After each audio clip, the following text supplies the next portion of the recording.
క్రీస్తు యేసునకు కలుగు ఈ మనసు ధరించుకుని పౌలు భక్తుడు చెప్పాడు. అది తప్ప అన్ని మన దగ్గర ఉంటాయి. పరలోక రాజ్యం అనేది ఇరుకు మార్గం అమ్మ. ఇక్కడ ఉన్న దైవజనులు అనేక మంది మీరందరూ పరలోకంకి వెళ్ళిపోతుంటే నమ్మకండి. ఎవరో భక్తుడు చెప్పారు, ఎక్కువ అబద్ధాలు పాస్టర్లే ఆడతారట.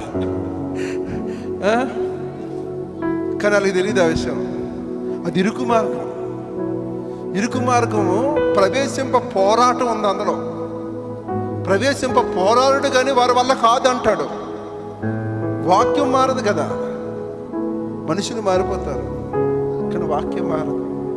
నిజమైన వాక్యం వినేవారికి కొద్ది కష్టంగా ఉంటుంది ఈ మాటలు, కానీ ట్రూత్ ఈజ్ ఆల్వేజ్ ట్రూత్. నిజం నిజమే, మనం టైం వేస్ట్ చేసుకోకూడదు. కనుక ఈరోజు దేవుడు మాట్లాడుతాడు, అవివేకులుగా వద్దు, దేవుని చిత్తం ఏంటనేది మనం గ్రహించగలం.